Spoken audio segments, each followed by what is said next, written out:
quero compartilhar com vocês o texto da palavra de Deus, que está em Gênesis, capítulo 25. Gênesis 25 e o verso de número 19. São estas as gerações de Isaque, filho de Abraão. Abraão gerou Isaque. Ele tinha 40 anos, quando tomou por esposa Rebeca, filha de Betuel, o arameu de Padã-Arã, e irmã de Labão, o arameu. Verso 21. Isaque orou ao Senhor por sua mulher, porque ela era estéril. O Senhor ouviu as orações dele, e Rebeca, a mulher de Isaque, ficou grávida. Verso 22. Os filhos lutavam no ventre dela. Então ela disse: por que isso está acontecendo comigo? E ela foi consultar o Senhor, e o Senhor lhe respondeu: duas nações estão no seu ventre, dois povos, nascidos de você, se dividirão. Um povo será mais forte do que o outro, e o mais velho servirá o mais moço. Verso 24. Cumpridos os dias para que desse à luz, eis que havia gêmeos no seu ventre. Nasceu o primeiro ruivo, todo revestido de pelo, por isso deram-lhe o nome de Esaú. Depois nasceu o irmão, com a mão segurava o calcanhar de Esaú, e por isso lhe deram o nome de Jacó. Isaque tinha 60 anos, quando Rebeca deu à luz. Podeis sentar, queridos. Hoje à tarde, eu estava lendo esse texto. E quando eu li esse texto, Deus colocou no meu coração um tema para compartilhar com vocês. Como levar as minhas crises ao Senhor. Eu nem vou perguntar quem tem crise aqui, porque se perguntasse eu primeiro levantaria logo a minha mão. Porque é impossível, ou quase impossível, um ser humano na face da terra não ter crises. Jesus disse: no mundo tereis tribulações, aflições. Mas ele disse: mas tende bom ânimo, eu venci o mundo. E um dia, pregando nesse texto, para motivar um irmão, ele disse: pastor, mas foi Jesus, e ele venceu. Mas Jesus disse isso na certeza de que ele abriu o caminho, e no caminho dele, nós também venceríamos pela fé. A Bíblia diz que muitas tribulações há na vida do justo, e o Senhor de todas o livra. Quando você lê a palavra de Deus, de Gênesis a Apocalipse, a crise faz parte da nossa vida aqui neste planeta. Crise na área pessoal, crise na área familiar, relacionamento com a esposa, com os filhos, crise na vida profissional, crise dos relacionamentos familiares ou sociais, crises profissionais, crise em relação à questão das doenças, crise com relação às autoridades, ao governo, enfim, crises. E às vezes você amanhece sem crise, mas já acorda. Ou melhor, você dorme sem crise e já amanhece com crise. E às vezes você já dorme com a crise, porque o salmista diz que o choro pode durar a noite inteira. A minha avó, quando nos via atribulados, ela dizia logo: menino, toma um banho e vai dormir, porque amanhã é outro dia. Então, todos nós temos crises. Eu, como pastor, tenho várias crises. Além das minhas crises pessoais, que estou chegando aos 55, né? Crise da meia-idade, é verdade. No meu caso, já não é meia-idade, já é mais para lá do que para cá. Porque crise da meia-idade é quem está com 45, se for viver 90. Se você for viver só 70, tua meia-idade já é 35, né? Mas a gente fala crise da meia-idade para quem está na idade de Isaac, já 40, 60 anos, está a vida se definindo para o final, e aí a pessoa pergunta: eu ainda não conquistei muita coisa. Crise. Crises também familiares, passo semelhante a vocês, porque sou gente, sou pessoa igual você, e orando pelos filhos, e agora orando pelos netos. Aliás, esses 2 dias, eles passaram comigo lá, todos os 4, os 3 do Enaldo Júnior e um do Tiago. Que coisa boa! Eles jogam tudo no chão, a gente cuida de um e o outro já escapole para lá. Quando a gente cuida de um, o outro já virou toda a fruteira. Tem um que gosta de pegar os limões e espalhar em todo o apartamento, né? E é assim. Mas crises também profissionais, e na igreja, como pastor, como líder, enfim, todos nós enfrentamos crises. A questão é como levar as nossas crises ao Senhor. Você já perguntou isso? Como levar suas crises ao Senhor, para que você tenha a resposta de Deus? E Deus já deu o caminho. Ele já falou para você como é que você deve levar suas crises para Deus, para Ele. E aqui nesse texto, eu quero mencionar 5 atitudes de como você leva as suas crises para o Senhor. Número 1, leve as suas crises ao Senhor, sabendo que de antemão Ele já conhecia a crise que você está passando hoje. Não é interessante isso? A gente está quebrando a cabeça, puxando os cabelos, babando pelo canto da boca de raiva, e Deus do céu não está nem um pouco surpreso com a nossa crise, porque Ele já sabia da crise há muito tempo. Primeiro porque Ele é onisciente, onipresente e onipotente. Mas no caso de Isaac, Deus não somente já sabia, mas como Deus contribuiu para a crise. Qual era a crise de Isaac? Ele casou, e como patriarca, ele tinha que ter muitos filhos, mas a sua esposa Rebeca era estéril.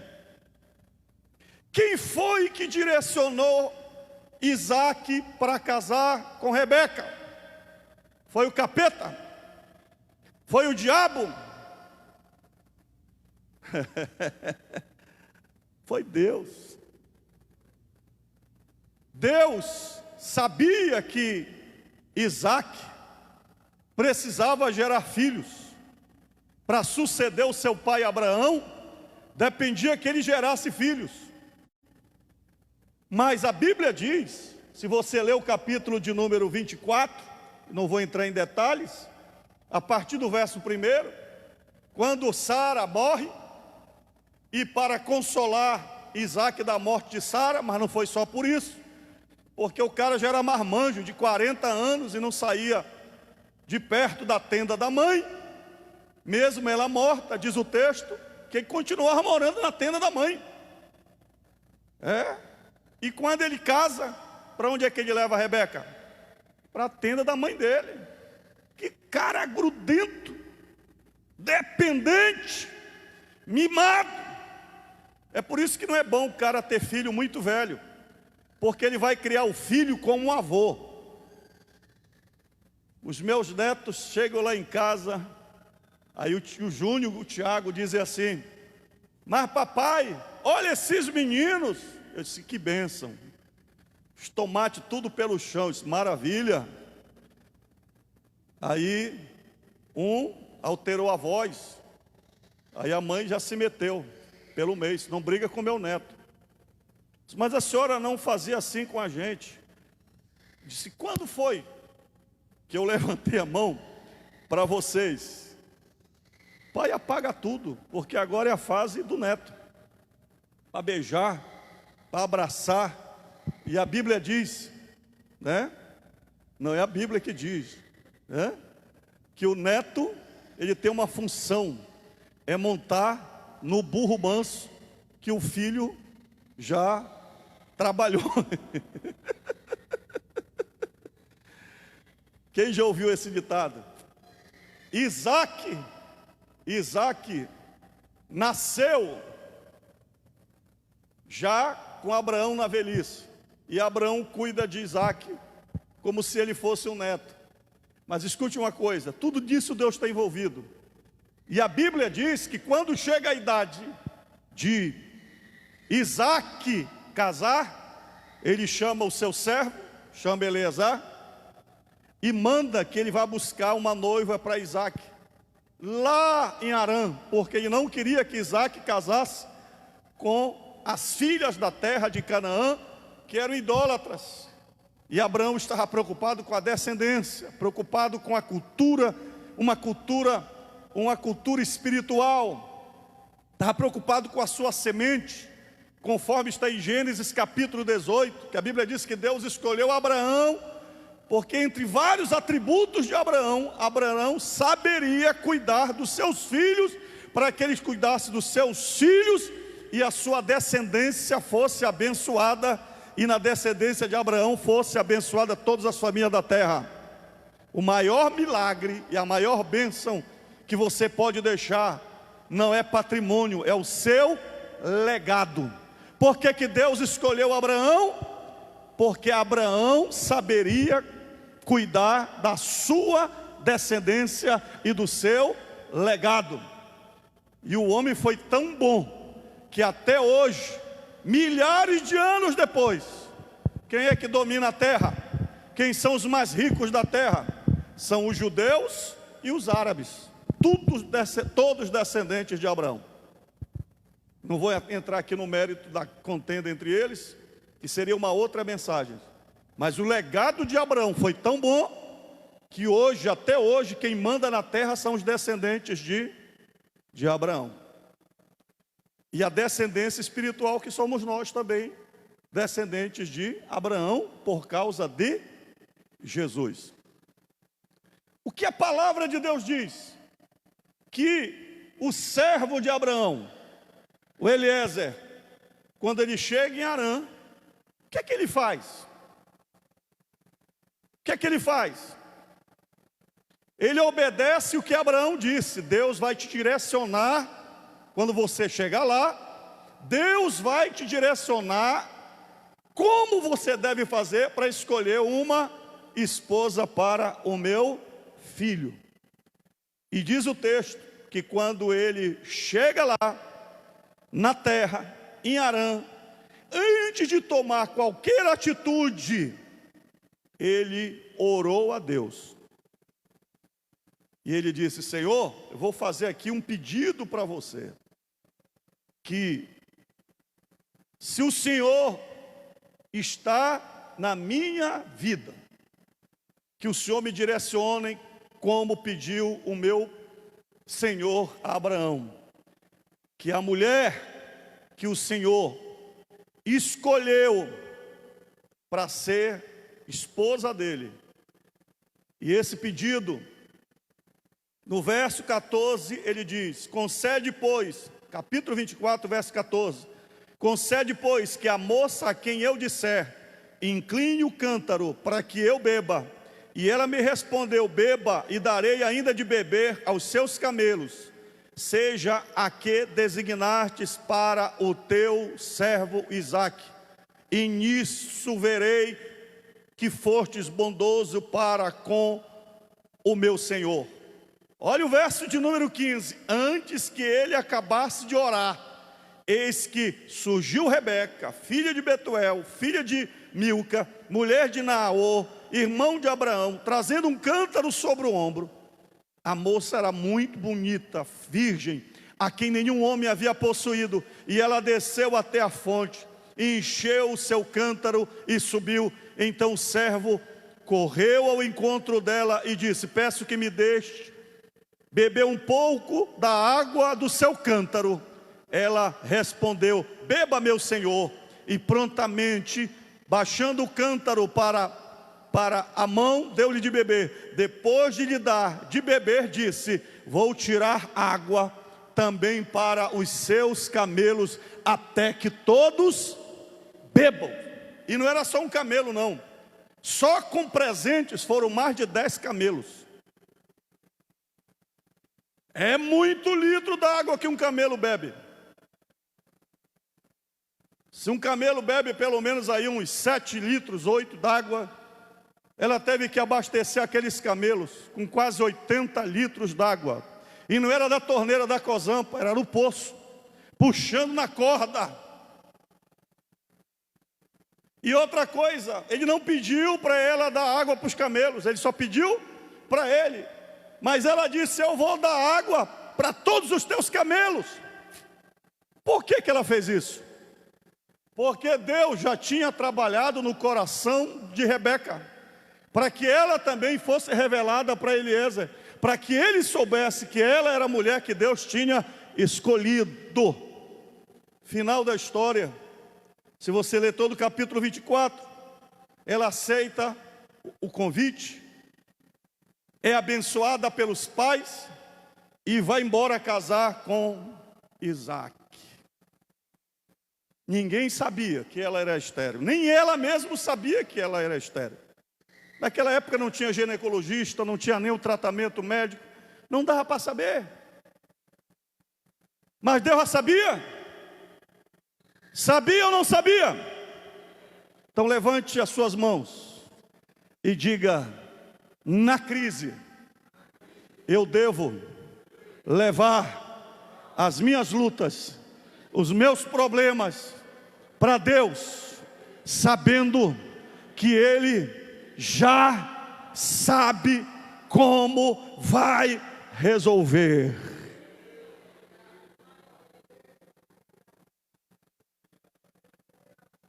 Às vezes, nós colocamos o problema diante de Deus de forma chorosa, de forma de lamentação, na forma quase como fuxico.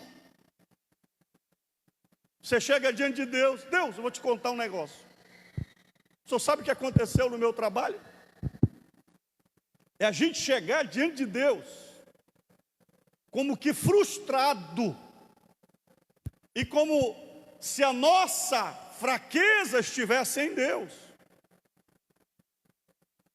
E você chega diante de Deus e coloca para Ele e fala: Senhor, estou frustrado, estou decepcionado, porque o Senhor tem um chamado para a minha vida, mas o Senhor me deu uma mulher estéril. O que é estéril? É que não pode gerar vida, é que não pode dar luz. E aqui no aspecto espiritual, você pode aplicar na tua vida como que um paradoxo e um dilema. Deus te chamou para um propósito, mas ao mesmo tempo que Ele te chamou para o propósito, Ele fechou a fonte na principal coisa que vai gerar o teu chamado. É como se Deus te chamar para ser um empresário, mas Deus fechar todas as portas para você levantar o capital. É como se Deus te chamar para ser médico, mas não te dê dinheiro para pagar a faculdade de medicina. É como se Deus te chamar para realizar algo tremendo para Ele, e você vê completamente a impossibilidade daquilo ser realizado, porque está estéril da tua volta. Quem está entendendo o que eu estou falando? Como levar suas crises para Deus? Em primeiro lugar, fale da sua crise para Deus, mas crendo que o fracasso é seu e não de Deus, crendo que a crise é sua e não de Deus, falando que você está numa expectação, mas não Ele. Diga para Ele: Deus, Tu és o Senhor da história, do passado, do presente e do futuro. Tudo está nas Tuas mãos, Senhor. Tu me chamaste para ser um empresário, Tu me chamaste para ser um pregador, Tu me chamaste para ser pai, mãe, pastor de uma igreja, mas nada está dando certo comigo, Senhor. As fontes estão fechadas. Mas diga para Deus: Deus, eu creio que o Senhor já sabe como vai resolver este problema, e eu continuo acreditando em Ti. Pegue na mão do teu irmão, diga para ele: continue acreditando em Deus, continue acreditando no Senhor, continue confiando na promessa dEle na sua vida.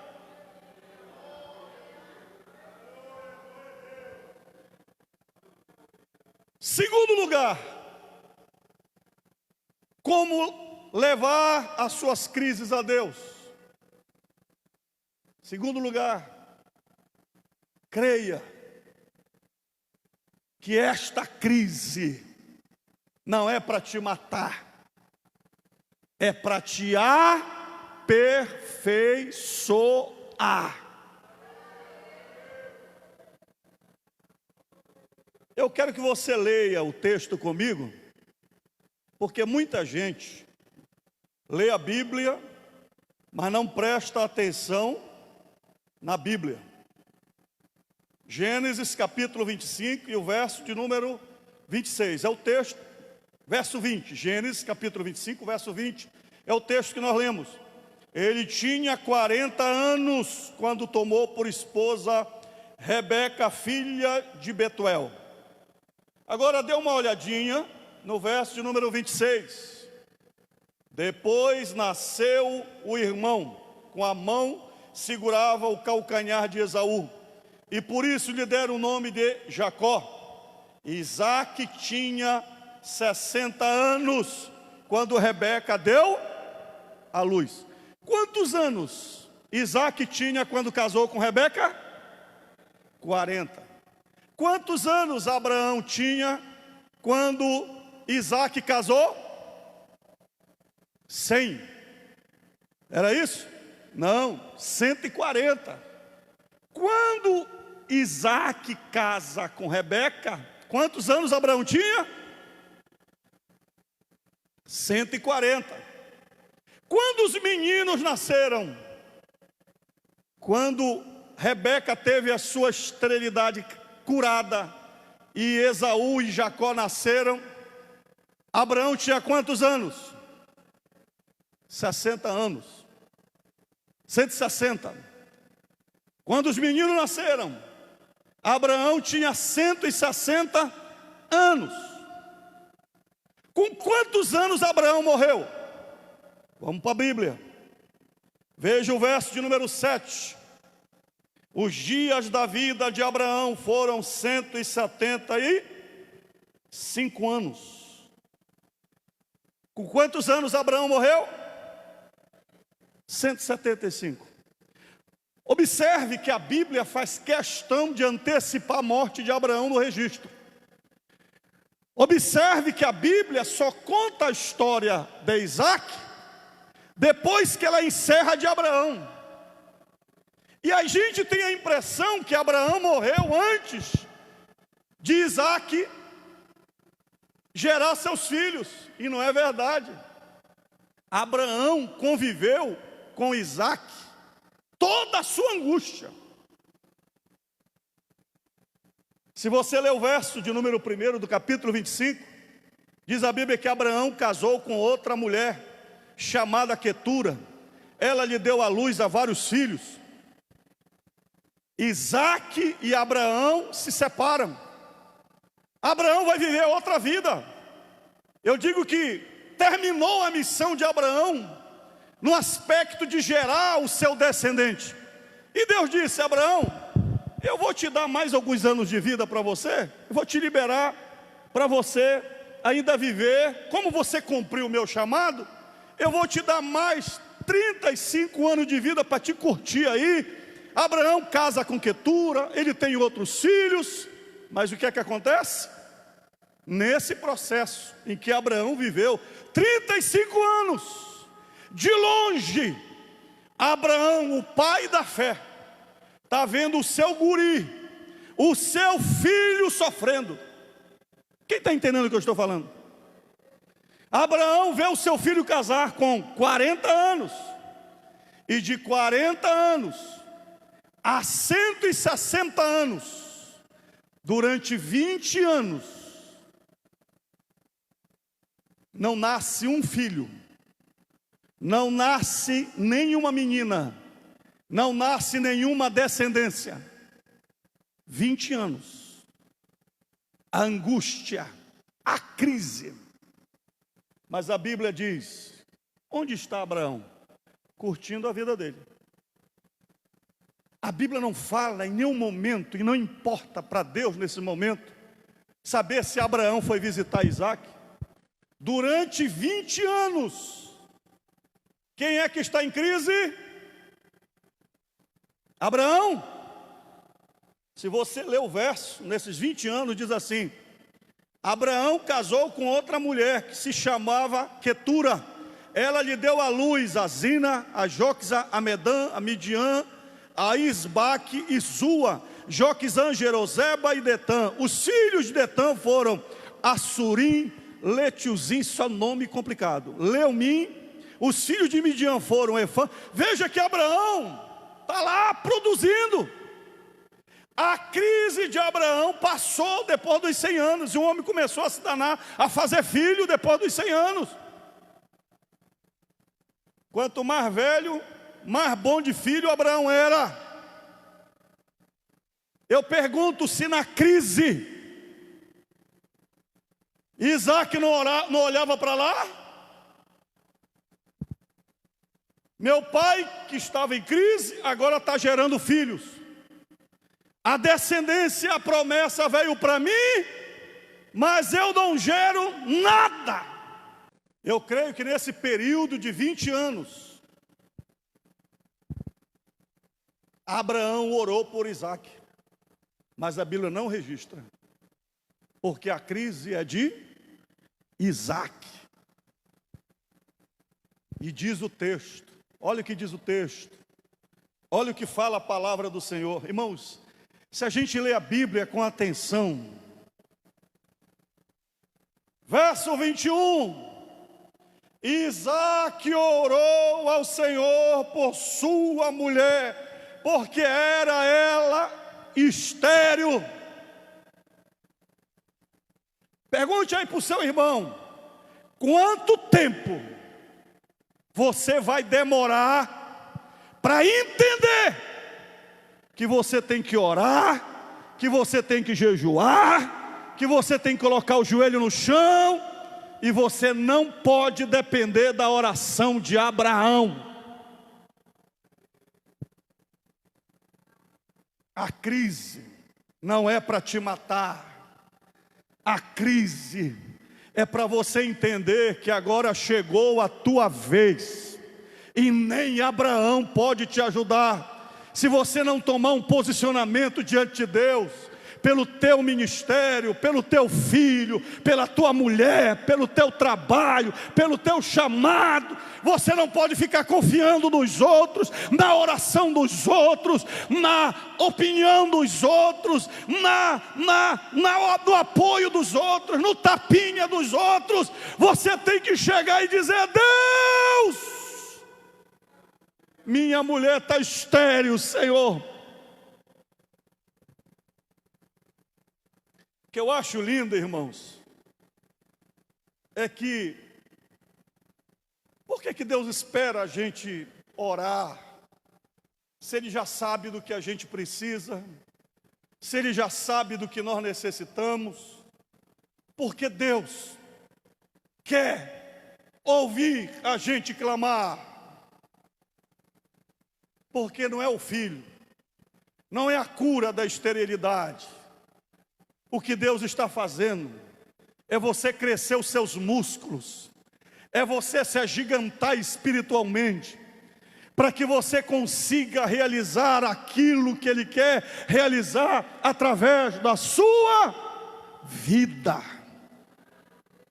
E eu tenho um negócio para dizer para você. Escreva, anote. A crise só vai passar quando você estiver pronto para realizar aquilo que Deus quer que Ele realize, o que Ele quer realizar na sua vida. Não adianta fazer becinho, não adianta fazer, tentar boicotar Deus, não adianta reclamar. Quem está entendendo o que eu estou falando? Como levar sua crise a Deus? Segundo lugar, é você comparecer diante de Deus e dizer: Deus, já entendi, já compreendi, agora não é a vez de Abraão, meu pai está vivo, mas não é a oração dele, é a minha oração.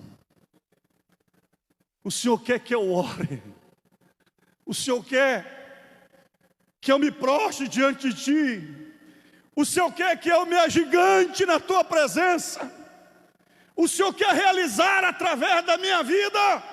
Então eu assumo o compromisso, Senhor, de fazer o melhor que eu posso em buscar a Tua presença. Terceiro lugar, como levar as minhas crises a Deus. Eu quero que você leia o que está escrito no verso de número 22. Os filhos lutavam no ventre dela. Então ela disse: por que isso está acontecendo comigo? E ela foi consultar ao Senhor. Já não é só Isaac que consulta ao Senhor, a mulher dele também já consulta ao Senhor.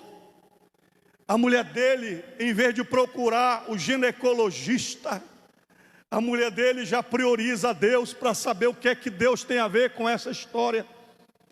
Por que que Deus permite a crise na nossa vida? Para nivelar as pessoas que estão à nossa volta no mesmo propósito, no mesmo entendimento, para que a gente compreenda, principalmente as pessoas que Ele quer usar para fazer parte desse projeto, como a tua esposa, teus filhos.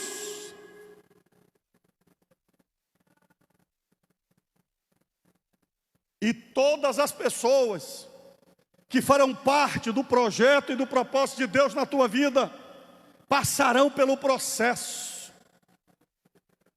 E às vezes o processo do trabalho de Deus nem sempre é por você, mas é por causa da pessoa que está com você. De onde vem Rebeca? Vem lá de Harã. Rebeca não poderia chegar e logo concebendo Esaú e Jacó, do ponto de vista, não estava preparada. Deus fecha a madre e diz: essa menina precisa crescer espiritualmente, ela precisa depender de mim, ela precisa me conhecer como Deus Todo-Poderoso, como Deus de Abraão, como Deus de Isaac. Ela precisa compreender o papel que ela vai ter na história.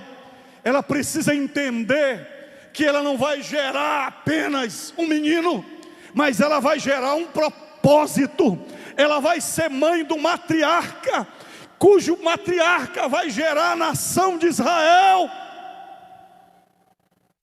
Levanta suas mãos assim, diga: 20 anos de espera é muito pouco para milhares de anos que Deus vai impactar através da tua vida. Então fale para o seu irmão: não tenha pressa, não tenha pressa. Pastor, está demorando 4 anos, pastor, está demorando 5 anos, pastor, está demorando 7 anos. Quando você for comparecer diante de Deus, diga: Senhor, 20 anos que eu estou orando por esse filho e nada acontece.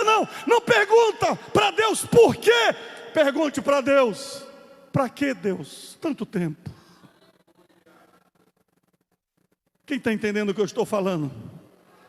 Os filhos nascem no tempo de Deus. Levante as suas mãos e diga: os filhos nascem no tempo de Deus. Quem está entendendo o que eu estou falando? Como levar a sua crise para Deus. Quarto lugar,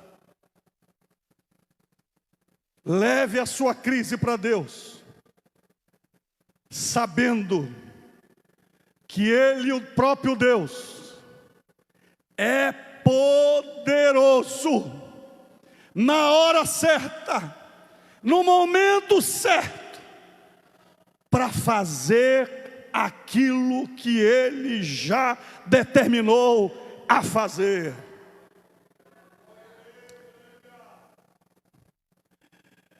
Vamos ler de novo a palavra do Senhor. Glória a Deus. Verso 21. Isaque orou ao Senhor por sua mulher, porque ela era estéril. Irmãos, ser estéril naquela época não era só uma questão de não ter filhos. Ser estéril naquela época é um ato de vergonha, porque numa sociedade que precisava de tanta mão de obra, e onde os próprios filhos, nós estamos vivendo aqui numa época patriarcal. Não é só Abraão, Isaque e Jacó que tem muitos filhos, todas as outras nações tinham filhos, todos eles. As mulheres eram valorizadas pela geração de filhos. Nós ainda pegamos uma época em que as nossas bisavós, avós tiveram 10, 12, 15 filhos. Hoje as mulheres no máximo têm 2, têm 3, as mais atrevidas têm 4. Mas parece que a minha avó tinha assim 10, não sentia dor, era todo ano tendo filho.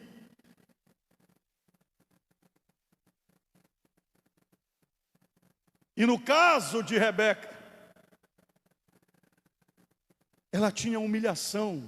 Escute, ela foi chamada para esse propósito.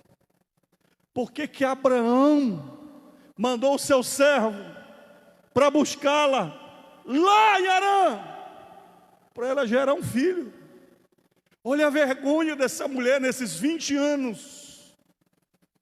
Mas eu quero profetizar para você que o Senhor é o Deus do impossível. Tudo é possível ao que crer. Tudo é possível ao que crer. Como levar suas crises a Deus? Creia que o Senhor está no controle. Antes do problema acontecer, Ele já sabe o que fazer. Como levar nossas crises a Deus? Não vá numa atitude de reclamação, vá numa atitude de dependência a Deus. Como levar nossas crises ao Senhor? Creia que o Senhor Deus está te preparando para algo maior na sua vida. Não reclame da crise, não pergunte o porquê, mas pergunte para Deus para quê. Não pergunte: Senhor, por que tu me deste essa mulher estéril? Mas pergunte: Deus, Como é que tu vai trabalhar na vida da minha esposa, do meu filho, da minha família? Ame a sua esposa, ame os seus filhos, ame as pessoas que Deus colocou à sua volta, porque talvez a pessoa que você esteja desprezando é a pessoa que Deus vai curar para ser a tua melhor auxiliadora. Talvez esse filho que está te dando problema hoje é o filho que Deus está levantando para continuar o teu legado. Hoje ele é estéril, mas amanhã ele vai dar frutos, porque Deus vai fazer um milagre na vida dele. Como levar as nossas crises ao Senhor? Confie que Deus é poderoso para fazer o impossível. Quem aqui tem alguma crise para apresentar diante de Deus? Mas se você quer ser igual Isaac, colocar a tua crise diante de Deus e crer que Deus é o Deus do impossível, eu quero orar por você. Pai, nós estamos na tua presença, Senhor. Estamos aqui para te louvar, para te adorar. E como Isaac, meu Pai, nós estamos declarando a tua presença.